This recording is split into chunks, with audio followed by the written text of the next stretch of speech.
Para você que gosta de automobilismo, tá no ar mais uma edição do Primeiro Stint e que felicidade, meus amigos. Eu estou aqui no novo estúdio do Automais, onde a gente pode conduzir com muito mais tranquilidade, com mais espaço os nossos programas e também com uma novidade para vocês. A partir de agora, no Primeiro Stint, eu posso ter um co-host ou alguém para discutir, debater opiniões, discordar de mim, já que, né, tava falando sozinho, que fiz alguns sozinhos, inclusive, falando direto só com a câmera com vocês.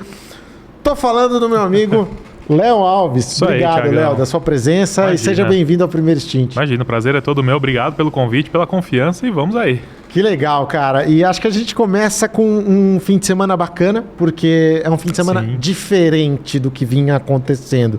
Das 14 primeiras corridas, Max Verstappen ganhou 7. Pois é. Aí a gente tem essa sequência depois das férias, começando agora com o Grande Prêmio da Holanda, desse domingo, em que o Norris vai lá e enfia 22 segundos na cabeça do Verstappen. É uma nova Fórmula 1 ou você acha que foi circunstancial isso? Olha, eu acho que circunstancial não foi, porque a gente tem visto nas últimas corridas a queda de rendimento da Red Bull, né? E nessa ficou muito evidente. Uma pista que o Verstappen, desde que voltou para a Fórmula 1, sempre ganhou lá, na casa dele, né? E essa eu esperava que, pelo Norris ter feito a pole no sábado com uma vantagem grande, quase meio segundo, eu esperava que talvez ele conseguisse ganhar com aqueles 3, 2 segundos, que nem estava acontecendo eventualmente. Mas 22 para mim, assim, eu acho que acende um sinal muito grave na Red Bull em relação à performance. Em relação ao campeonato, a gente vai falar depois, eu acho que pelo menos pilotos está mais sob controle, né? Mais sob controle, mas também com essa ameaça e esse incômodo que não precisava ter, né? Essa é a grande verdade. Agora, 22 segundos na Holanda, na casa do Max Verstappen, foi digno de um 7-1, né? Imagina, o gringo foi lá e ganhou a corrida na casa do cara. Agora, eu estava até discutindo aqui com o nosso amigo Cássio Cortes no Instagram, que ele fez uma postagem falando, poxa, a McLaren vai se arrepender de não ter pedido para o Norris manter a vitória dele lá na Hungria, né? Que ele foi obrigado a ceder posição para o Piastri e são pontos que podem fazer diferença lá no fim do ano. É que o Cássio fez a projeção até o fim, Isso, né? Ele seria campeão faltando 7 pontos, justamente o que ele perdeu lá da Hungria. E a gente iniciou ali no próprio Instagram mesmo uma mini discussão, com participação também dos seguidores dele, a respeito desse tema. Torcedores, calma. Eu acho que não é por aí. Eu acho que a discussão já existiu, já foi feita, enfim, se o Norris deveria ou não ter deixado passar. Mas eu acho que se a McLaren precisar desses 7 pontos, é um problema que ela vai adorar ter. Ela vai adorar ter esse remorso o resto da vida. Porque eu acho que não vai chegar a isso, cara. Eu também acho que não. Tudo bem, a McLaren está num ritmo muito bom, mas o Verstappen também é um cara muito competitivo, é um carro que não é que virou carruagem, virou abóbora. Tá legal ainda. Então, assim, foi segundo ontem, né? Não é que ele terminou em 11º, né? Exato, então ele consegue ali ainda. Eu acho que algumas etapas, especificamente, ele vai poder, inclusive, voltar a exibir uma dominância, voltar a ganhar a corrida com certa tranquilidade. Então, eu acho que não há esse cenário devastador de a McLaren ganhar tudo e ficou para trás, enfim. Faltou 7 pontos. Faltou 7 pontos. Então, assim, eu acho que a McLaren vai adorar se acontecer. Se faltar só 7 pontos para ela ser campeã de pilotos, ela vai adorar. Mas eu acho que não vai acontecer. Não vai acontecer. Então, assim, vamos observar, e esse fim de semana já pode nos dar uma resposta, né? Porque é um circuito totalmente diferente. Monza, velocidade alta e tal. Absurdo. Praticamente o oval da Fórmula 1, né? Porque o oval da aceleração quase que o tempo inteiro, né? Uma pista maravilhosa. Eu tenho o sonho de ir para Monza assistir uma corrida lá. É muito legal, cara.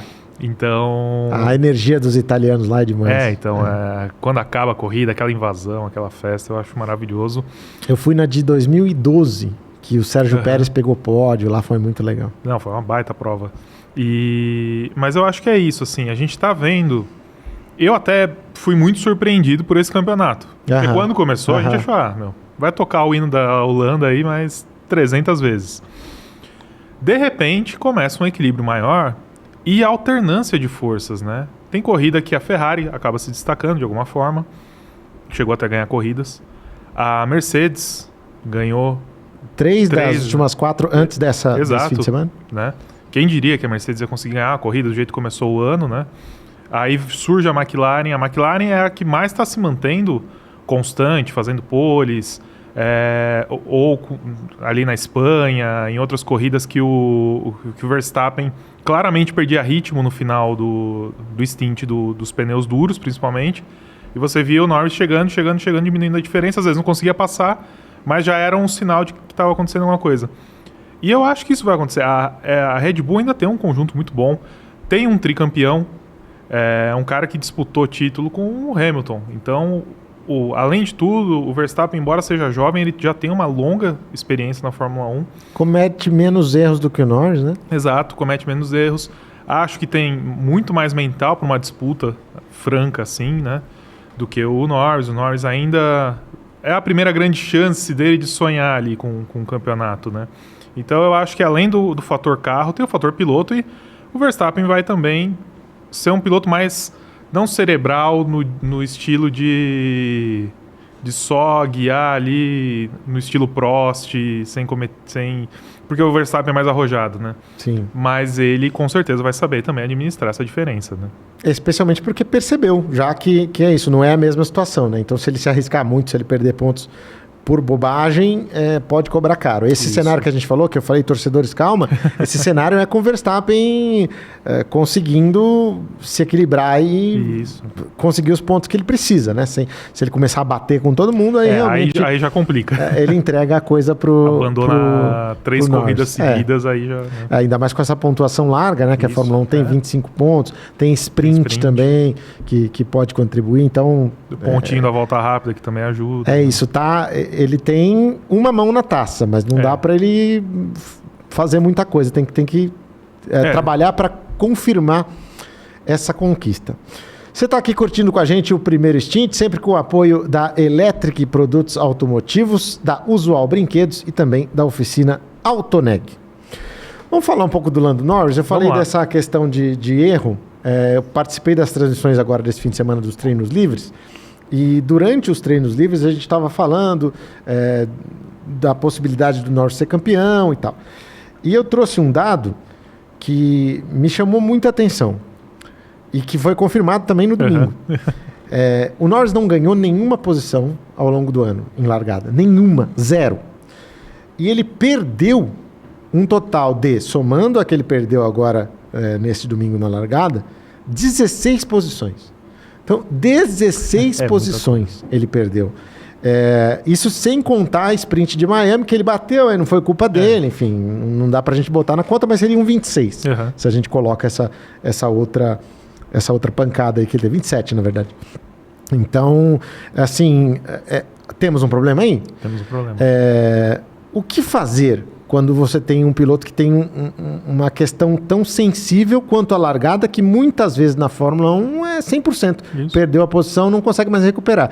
Nesse circuito, com o pace que ele tinha, ele conseguiu. Foi. Mas sei lá, se estivesse em Mônaco, estava frito. Era isso justamente que eu estava pensando, né? Em Mônaco, em Singapura, talvez. Exato. Né? E tem outro fato curioso também do Norris. O Norris tem 5 poles. E nenhuma das vezes que ele foi pole, ele terminou a primeira volta na liderança. Então, eu acho que é um fator que realmente tem que ser trabalhado. O Bortoleto, ontem, antes da corrida, ele comentou alguma coisa que às vezes é a embreagem do carro que também não corresponde do jeito que a McLaren queria. Eles ainda parece que não conseguiram esse ajuste fino. Mas eu acho que também tem um fator psicológico. O Bortoleto tem que falar, não, esse Norris é que é cabeção mesmo, ele que larga mal. Deixa eu aí, né? Deixa que eu assumo, que eu ensino como é que Mas legal esse ponto que ele traz. Foi legal porque é um cara que tá lá dentro, né? Que testa no simulador, às vezes o carro, que tá na Fórmula 2, tá pegando uma experiência, que faz parte da academia da McLaren. Mas eu acho que o Norris tem que também ficar um pouquinho ali no simulador, dar umas praticadas nesse ponto da embreagem, né? E vem cá, né? Se é uma questão ali do ponto da embreagem, a equipe toda tem que trabalhar para mudar isso, porque cobra muito caro. Então, dessa vez ele conseguiu. Aliás, a fila toda dele acabou perdendo muitas posições. Foi curioso, né? Isso, né? Todo mundo que estava do lado limpo acabou perdendo posição. Pois é. Então, assim, mas precisa ser trabalhado para que ele tenha melhores condições lá para frente. Ferrari. Muita gente se surpreendeu com o ritmo da Ferrari na corrida, e nesse muita gente eu incluo o Charles Leclerc e o Carlos Sainz, que também estavam bem surpresos. Parece que a Ferrari não sabe por que anda mal e não sabe por que anda bem.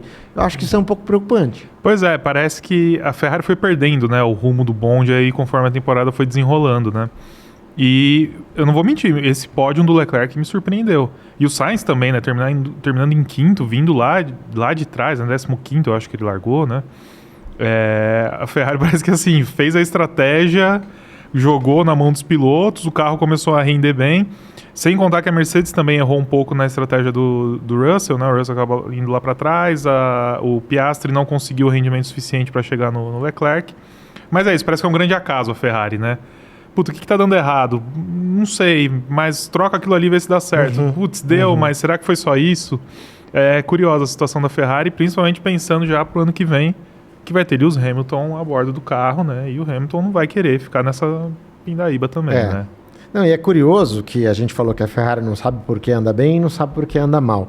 No mesmo fim de semana. Fim de semana em que o Leclerc e o Sainz estavam ali sem grandes perspectivas e de repente termina com um pódio, enfim, andando na frente da Mercedes. Então é algo que chama muita atenção, que precisa ser trabalhado, como você falou, porque em 2025 a chegada do Hamilton traz uma pressão muito grande também para a equipe. Aquela coisa, eles vão ter que entregar no mínimo o que o Hamilton tem hoje na Mercedes, senão vão virar motivo de piada. Sem contar o jejum da Ferrari, né? Que já começa a pesar também. Sim, o último campeão em 2007, o Kimi Raikkonen. E então já é um período longo aí, especialmente para uma equipe tão vencedora, né? Tem, tão capaz. Tem uma geração já de fãs da Fórmula 1 que não virou Ferrari ser campeão. Igual aquela propaganda, né? Eu tenho 12 anos, eu tenho 13, eu nunca vi o Brasil ser campeão. Já dá para fazer esse meme com a Ferrari. Já dá para fazer com a Ferrari. E é isso, né? Eu acho que também faltava a ela um grande piloto, um grande líder. Sim. Porque a partir do momento que ela perde o Vettel, ela apostava muito no Leclerc e o Leclerc meio que deu uma pipocada, pelo menos no primeiro ano. Agora ele começa a se organizar, mas teve aquele 2022 lá que ele viu o título escapar para o Verstappen, enfim. E alguns erros dele e tal. Então, eu acho que agora ela vai ter um piloto que vai ser líder e um Leclerc que não tem nada a perder. Se ele andar na frente do Hamilton, caramba, tá andando na frente do Hamilton. E se ele andar atrás do Hamilton, é o Hamilton. Né? Então, eu acho que ele está numa posição boa aí para 2025 e também para a sequência da carreira dele. Mas preocupa essa situação da Ferrari. Então, aí que tá. O Hamilton na Ferrari, você acha que ele vai aguentar a pressão de andar atrás da Ferrari, caso isso aconteça? Olha, é que assim, eu tava tendo uma conversa dessa, semana passada eu tava no evento num carro, e o Renato Maia tava comigo, um abraço pro Maia, e a gente tava tendo essa conversa. Cara, o que a Ferrari falou pro Hamilton pra ir pra lá, né? E eu falei pro Maia, cara, eu acho que assim, o que comenta-se é que a Ferrari fez um bom plano, uma proposta boa de pós-Fórmula 1, né? Algumas promessas ali do Hamilton, da associação dele e tudo mais. Então pode ser, o Hamilton também tá com 39 anos, né? A gente já sabe que ele não tem mais nada a provar pra ninguém. Mas eu não sei, né? Ele tá com esse 8º título que não veio entalado. Então ele tava meio sem perspectiva, assim, de melhoras na Mercedes e tudo mais. E com certeza ele vai pra Ferrari na esperança de talvez ser ele o cara que tira a Ferrari da fila, né? Eu não sei também se ele aguenta, porque tem a questão do cara que é campeão e tem essa sede de ser campeão, né? Ele ganhou na Inglaterra, chorou, né? Sendo que ele tem 104, ele 105 falou que nunca agora. Tinha chorado, mano, cara. E 7 títulos, ele poderia ter chorado em qualquer um dos títulos. Quando ele ganhou aqui em Interlagos, em 2021, aquela vitória épica dele, poderia ter chorado ali, mas ele chora agora porque parece que, voltou esse negócio, né? Então, se ele for pra Ferrari e a Ferrari estiver atrás da Mercedes, eu acho que vai gerar algum desconforto. E os italianos, eles se apaixonam e se desapaixonam ou passam a detestar com uma facilidade muito grande, né? Eu tenho um podcast que eu gosto muito, deve conhecer, aquele F1 Beyond the Grid, que traz pilotos de várias gerações para comentar, e uma vez eles levaram o Alan Prost. E o Prost estava falando da passagem dele pela Ferrari e ele fala, olha, eu estive lá e em 1990 as coisas foram muito boas, eu consegui brigar pelo título e eu era amado, eu era idolatrado, então eu marcava uma reunião em Maranello e iam me buscar com um jatinho particular para que eu fosse até a Itália e tal.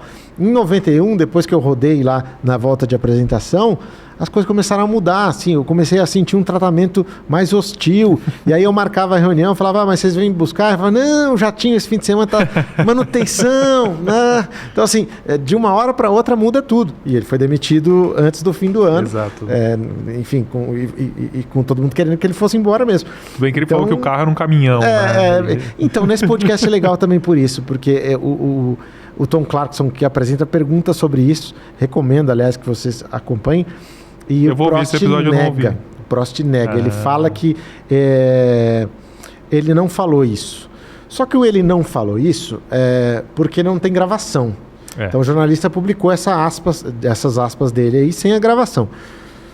Sei lá, ele pode ter falado algo como, é pesado igual um caminhão. Sei lá, enfim, eu acredito que ele não comparou o carro a um caminhão. Só que, um abraço, amigo. É aquela cena do Rush lá, do Lauda falando mal da Ferrari. Né? Você não vai convencer os italianos de que você não teve aquela intenção, enfim, de que não foi nada daquilo. Não, a passionalidade deles está acima disso, né? Então, e aí eu quero ver como é que o Hamilton vai lidar com isso se essas coisas não tiverem... E mais recente, a gente tem o próprio Vettel, né? Também, o Vettel chega lá, grátis e ragazzi, ganhando corrida, e aí conforme, não ganhou em 17, não ganhou em 18, a paciência vai acabando, né?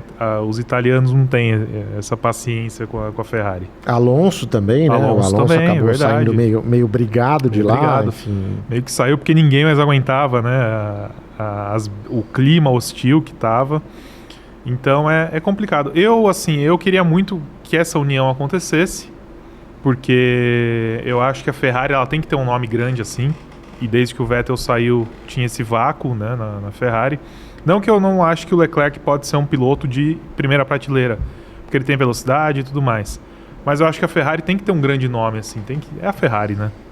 Eu também acho, até para distribuir um pouco essa pressão, porque com o Leclerc e com o Sainz, tudo bem, ótimos pilotos, mas você vai cobrar de quem ali? Então, assim, claro que eles podem responder, mas você cobra muito mais da equipe. Com o Hamilton lá dentro, você cobra da equipe e do Hamilton. Mas é a equipe que não está bem. Mas também não estava quando o Schumacher chegou. Então, assim, o piloto ele também tem uma contribuição grande, ele vai poder ajudar a distribuir um pouco dessa pressão aí que está acontecendo. Concordo. Voltando a falar um pouco de Red Bull, dessa queda de rendimento aí, enfim, dessa confusão toda que tem nos bastidores, né? Uma saída muito grande de pessoas, né? Agora o Jonathan Whitley, que é um diretor esportivo importantíssimo, indo agora para a Audi, ele que ajudou a fundar praticamente a equipe, chegou em 2006, mas praticamente é um dos primeiros ali, né? Depois do Christian Horner. E agora deixa a equipe. O Verstappen já tinha perdido o mecânico-chefe dele também para a Audi. O Dan Fellows já tinha ido há algum tempo atrás para a equipe Aston Martin.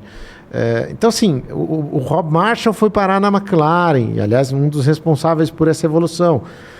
Então, o Newey também. O Newey, exato, o principal nome, que está de saída, já saiu do programa Fórmula 1 e sai da equipe, sai da marca e equipe em breve. Vai desmoronar esse castelo? Eu tenho a impressão que sim. É preocupante, né? Porque quando a gente vê essa debandada de grandes times, né, do time que está ali no auge, né, o resultado nem sempre é bom. Quando a Ferrari começou, Ross Brown vai tirar um ano sabático, Jean Todt vai sair também. Não sei quem lá da engenharia já foi embora. E quando esses grandes times começam a Mercedes também perdeu alguns nomes nos últimos anos. E a gente viu o que aconteceu. Bom, acabou de perder o Hamilton também, né? Eu acho que é preocupante a situação da Red Bull, principalmente porque depois que eu sempre erro a pronúncia do coitado do ex-presidente que morreu. Mas depois que ele saiu, que ficou esse vácuo de poder... Do Mateschitz? Do Mateschitz. Muito bem. Dietrich Mateschitz. Dietrich Mateschitz, isso.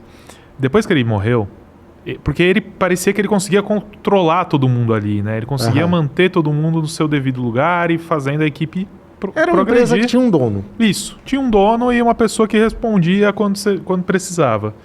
Com a morte dele, e o que comenta-se muito na imprensa lá de fora é que virou uma guerra de poder. E o Horner querendo de um lado, outros querendo do outro. A própria Red Bull começou uma briga, né, do lado tailandês com o lado austríaco. E isso começou a refletir na equipe, e agora com essas perdas de nome é muito preocupante. Talvez pro ano que vem a Red Bull ainda seja muito competitiva. Mas em 2026, além da gente ter uma mudança de regulamento, a Red Bull muda de fornecedor de motor. Eles começam uma parceria com a Ford. E parcerias, a gente viu a McLaren com a Honda.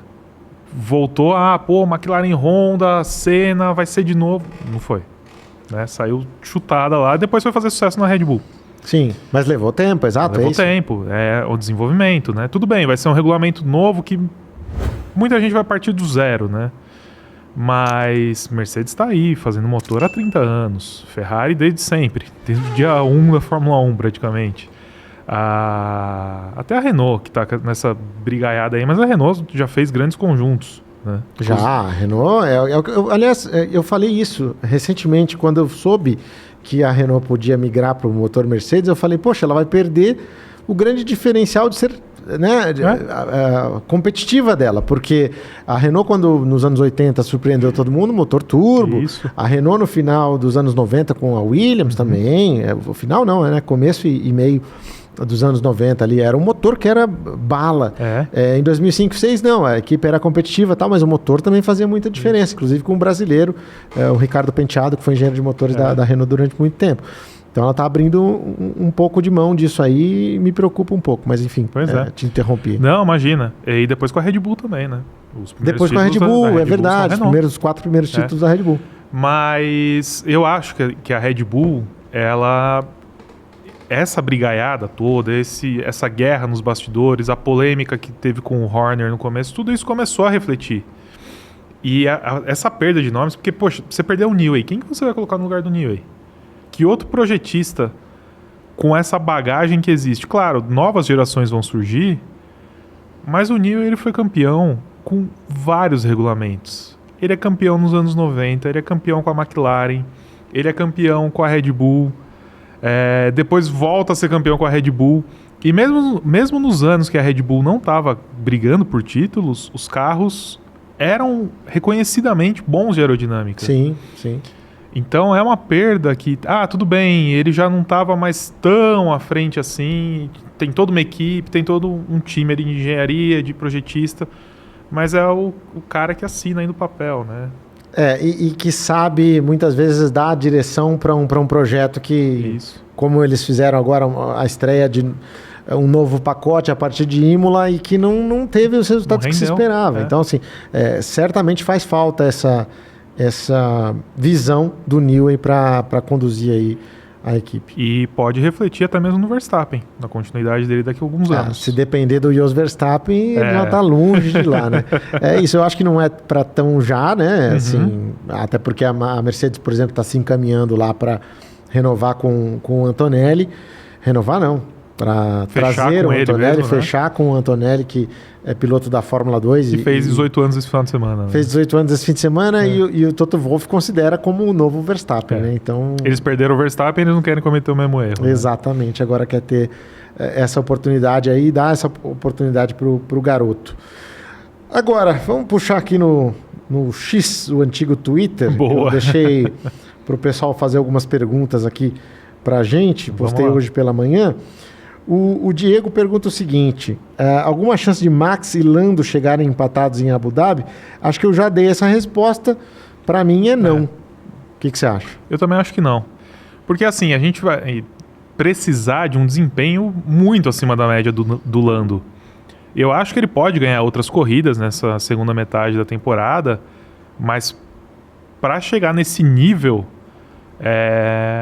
a McLaren tem que ter realmente um foguete. O Lando está muito inspirado, né? Eu acho que chegar empatado para ter um Abu Dhabi 2021 de novo, eu acho que não chega assim, não. Ó, o Dani pergunta aqui. Pergunta que não quer calar. Qual a probabilidade do Bortoleto correr pela Sauber Audi em 2025? Eu começo, depois o Léo me diz o que ele pensa. Eu acho que ela existe, mas é pequena. Porque com a nova gestão, o Bottas, por incrível que pareça, ganhou força. Então, é possível que a gente tenha uma renovação do Bottas. Se o Bottas não andar, eu honestamente acredito que o Bortoleto é o nome. Mas a tendência é que seja o Bottas. É o que eu tenho ouvido falar. Não, exatamente. É o que mais tem sido comentado mesmo nos últimos dias. E é claro que a gente torce para ter um piloto brasileiro, mas a gente precisa ser realista também. E o público também precisa entender que quando a gente fala que tá no bolo, mas não é o favorito, não é que a gente está torcendo contra, a gente está sendo jornalista e trazendo o fato. Né? Sim. Eu acho que o Bortoleto tem chance, mas tem muita gente brigando por essa vaga aí da Sauber ainda. Né? Uma das últimas disponíveis, né? Exato. Enfim. Outra pergunta aqui do José AM. Pergunta: essas novas entradas na Fórmula 1, somente o Schumacher filho é que respeitou a ascensão rápida e como prêmio de campeão de Fórmula 2. O resto é sem nenhum critério. Eu entendo seu ponto, José, e eu pontuo o seguinte: não é sem nenhum critério. O Jack Durham, por exemplo, que está entrando agora na Alpine, é um cara que foi vice-campeão de Fórmula 3, Sim. É um cara que é muito competitivo, um cara que mostrou serviço dentro da equipe Alpine. E ele se arriscou em fechar com a Alpine. Ele era piloto Red Bull até 2021. E aí ele fecha para ir para a academia da Alpine, que tinha o Piastri. Ou seja, ele foi para um ambiente em que talvez ele não fosse o primeiro da fila. Pronto. Acabou tendo a felicidade de ver o Piastri indo para outra equipe, as vagas se abrindo. E ele tinha um concorrente muito forte chamado Vitor Martins, que está fazendo um ano desastroso na Fórmula 2 e não por culpa dele, mas por culpa da arte que não se entendeu com o carro. Então olha só a sequência de acontecimentos, né, para que o cara tenha uma oportunidade. Ele foi muito feliz, ele foi muito sortudo. Essa é a grande verdade. O próprio Oliver Berman, um piloto que andou bem na Fórmula 3, andou bem na Fórmula 2 no ano passado, venceu várias corridas, acho que 6 corridas, e esse ano também não vinha fazendo uma temporada feliz. Poderia estar na mesma lama, no mesmo limbo do Vitor Martins. Só que aí, apendicite no Carlos Sainz, bota o cara lá, o cara faz um baita trabalho. E ganha chances ali com a equipe que ele tem, né? Então eu não diria que é sem critério, mas eu diria que você precisa ter tudo, as coisas certas no lugar certo e principalmente estrela, né? Aquela coisa que todo mundo fala, tem que ter estrela. Eu acho que esses caras têm, esses caras conseguiram e é por isso que eles conseguiram vagas antes dos outros. Então, infelizmente, para os demais, eu acho que está faltando isso, está faltando ser o cara certo no lugar certo. Eu vi um vídeo recentemente daquela confusão que foi 2006 para a McLaren com o Montoya, sai o Montoya, e quase que a dupla da McLaren para 2007 foi Montoya e Alonso, porque o Raikkonen acabou indo para a Ferrari e o Ron Dennis tinha esse desejo de fazer uma dupla latina, mas aí o Montoya jogou tudo a perder, aí fechou com a NASCAR, foi embora, e o Ron Dennis ficou um tempo na dúvida, quem que eu vou trazer para 2007. E aí a Mercedes bateu nas costas e falou, então, tem o Hamilton, né, que vai ser campeão agora da GP2. Vamos colocar ele aí para ver qual é. E o Hamilton chegou chegando, né. Então é muito isso também, é o alinhamento. O Hamilton talvez não tivesse estreado naquele ano. Mas eu acho que não é tão sem critério assim que está acontecendo hoje em dia. Eu acho que já teve situações mais bizarras na Fórmula 1 no passado. Sem dúvida. O pessoal tá chegando, querendo ou não, com uma boa bagagem. O Piastri foi campeão da Fórmula 2. O Lando também tem... Vice-campeão pro Russell. Isso, também tem ótimo currículo na base. Até o Sargent tinha um bom currículo na base. Sim. Então não é tão maluco assim, não. É que às vezes o cara chega na Fórmula 1 e não se acerta também, né? O Sargent concorreu ao título da Fórmula 3 contra o Piastri. E na Fórmula 2 ele foi, se eu não me engano, o terceiro colocado. Foi terceiro não, mas eu acho que terminou ali entre os 6, enfim. Isso, ele ganhou uma corrida no ano de estreia, estava na briga. Então, é isso. Foram caras que tiveram bons desempenhos, né? Não foi do nada, até porque a Fórmula 1 hoje não permite mais. Para ter a superlicença, você precisa de algum bom resultado. Até para fazer a pontuação para a superlicença. Até para fazer a pontuação para a superlicença, para ser aceito lá na turminha. Deixa eu dar um recado para vocês. Vocês sabem, a gente lançou recentemente o aplicativo Automais TV. O Automais TV é uma nova plataforma de streaming 24 horas por dia para você curtir conteúdo automotivo, para você curtir transmissão de corridas, enfim, para você ter tudo aqui na sua palma das mãos, sabe? E eu acho que é muito interessante você entender também que a chegada desse novo aplicativo é uma espécie de liberdade para os programas também do YouTube. Nós que estamos aqui, eu sempre brinco, falo, não, meu podcast não é o mais visto, mas é o mais querido. Por quê? Porque você depende de muitas métricas ali. E eu não coloco lá, nenhum caça-clique aí que vai me ajudar muito. Então, eu dependo de uma questão que às vezes não acontece, uma entrega que não acontece.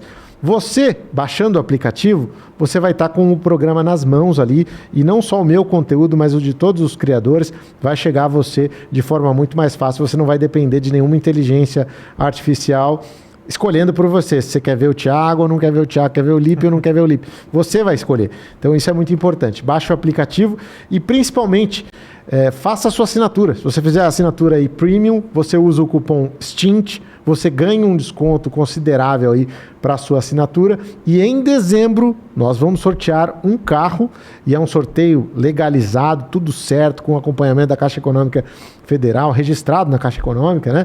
Então participe que você pode ganhar um carro 0 km lá em dezembro e ainda ajuda aqui o canal, o que é muito importante. Então participe dessa transformação de mídia aí também, que é a nossa Netflix da velocidade e do conteúdo automotivo, que é o Automais TV. Isso aí, o primeiro serviço de streaming automotivo do Brasil. Tá muito legal e a qualidade dos apresentadores é muito boa, grande também, muito interessante. Expectativas para Monza. É isso, é um circuito totalmente diferente. A McLaren apresentou um novo pacote lá em Zandvoort que permite, inclusive, que ela vá mais rápido, inclusive com nova asa traseira. Veremos um novo passeio de Lando Norris? Eu nunca imaginei que eu ia falar isso em 2024. Né? Veremos um novo passeio de Lando Norris ou a coisa pode misturar e ter aí principalmente a Ferrari, que é dona da casa? Eu brinco que a ida do Hamilton para a Ferrari abriu um lapso temporal, né? Uhum. E a gente está vendo isso agora. Olha, eu acho que, principalmente pelo fato da McLaren usar o motor Mercedes, que é sempre um motor muito potente, com mais esse novo pacote, eu acho que num circuito veloz como Monza, que você usa pouca carga, que você praticamente não tem curva, né? Tem 3, 4 S's, eu acho que eles podem sim ter um bom resultado. Acho que a McLaren chega, principalmente depois desse desempenho do último final de semana, chega como uma das francas favoritas, se não a grande favorita. A Red Bull pode, claro, surpreender, porque tem um ótimo conjunto. E a Ferrari, e se eles errarem ou se eles acertarem, vai saber, né? Mas é que a Ferrari também às vezes chega em Monza e acontece um negócio absurdo com eles, né? Sim. Que nem 88, que ganha lá a mês única depois vitória. Da morte do comendador. Isso, a única equipe conseguiu derrotar a McLaren aquele ano. No ano passado mesmo, né? A Ferrari conseguiu, parece que chega na Itália, dá um negócio diferente neles, quando o Leclerc ganhou a primeira vez lá também, né? Então, a Ferrari é sempre uma surpresa para Monza, mas eu acho que a McLaren vem muito forte. Eu também acho que não foi circunstancial o que aconteceu na Holanda. A McLaren vem forte, mas acho que a Red Bull não está nas cordas, não. Eu acho que ela vem com bom desempenho também e está na briga pela vitória. McLaren e Red Bull, para mim, estarão na briga pela vitória e colocam aí uma possibilidade para a Mercedes. Por quê? Se a gente pegar o último circuito de grandes retas de muita velocidade, deu Mercedes, que foi lá no circuito de Spa-Francorchamps. Então não é um copia e cola, claro, tem muita diferença, aliás, mas sim, a gente pode ter um bom rendimento aí da Mercedes. E nessa história quem perde é a Ferrari, que enfim, você tem a Red Bull andando bem, a McLaren andando bem, a Mercedes melhorando, pode complicar para a Ferrari. Essa é a minha visão, minha previsão aí para o que a gente vai ter no fim de semana. Concordo. Queria agradecer aqui os nossos parceiros, a Electric Produtos Automotivos, que é a fornecedora oficial aí de produtos automotivos da Copa Truck. Se você quiser cuidar do seu carro igual os pilotos cuidam dos caminhões da Copa Truck, é só você escolher a Electric Produtos Automotivos. Também a oficina Autoneg e a Usual Brinquedos. E principalmente ao Léo Alves, que faz sua estreia aqui no Primeiro Stint. Prazerzaço. Obrigado, Léo. Que venham muitos outros programas aí bacanas pra gente falar de velocidade. Isso aí, estaremos aqui para falar de Monza também, né? Bora lá. Isso, meus amigos. Da minha parte, um grande abraço e até a próxima. Tchau!